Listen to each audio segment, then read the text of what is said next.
ఇప్పుడు independence day వస్తుందంటే just ఒక హాలిడే అయిపోయింది, కానీ అదే చిన్నప్పుడైతే 3 to 4 డేస్ ముందు నుంచి క్లాస్ మొత్తం జాలీ మూడ్లోకి వెళ్ళిపోయేవాళ్ళం.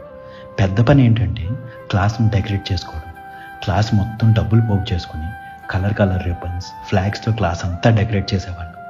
టీచర్స్ ఎవరు కూడా క్లాసెస్కి వచ్చేవాళ్ళు కాదు. ఇలా ఒక 2 డేస్ ఫుల్ డెకరేషన్ చేసుకుంటానే ఉండేవాళ్ళం.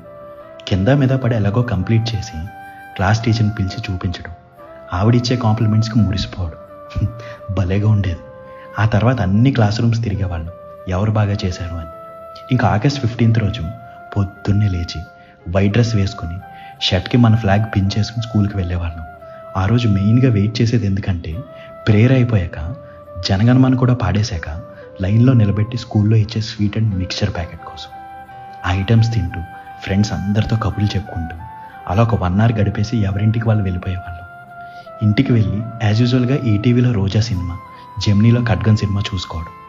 ఎవ్రీ ఇయర్ అవే సినిమాలు రిపీట్లో వేసేవాడు, అయినా చూసేయడమే. అవన్నీ తలుచుకుంటుంటే భలేగా అనిపిస్తుంది నాకైతే. మీరేమంటారు? మీరు ఇలాగే చేసేవారా? చేస్తే కామెంట్స్లో మీ మెమరీస్ అన్నీ షేర్ చేసుకోండి. ఉంటా అండి. ఇట్లు మీరే అలాగే మోయ.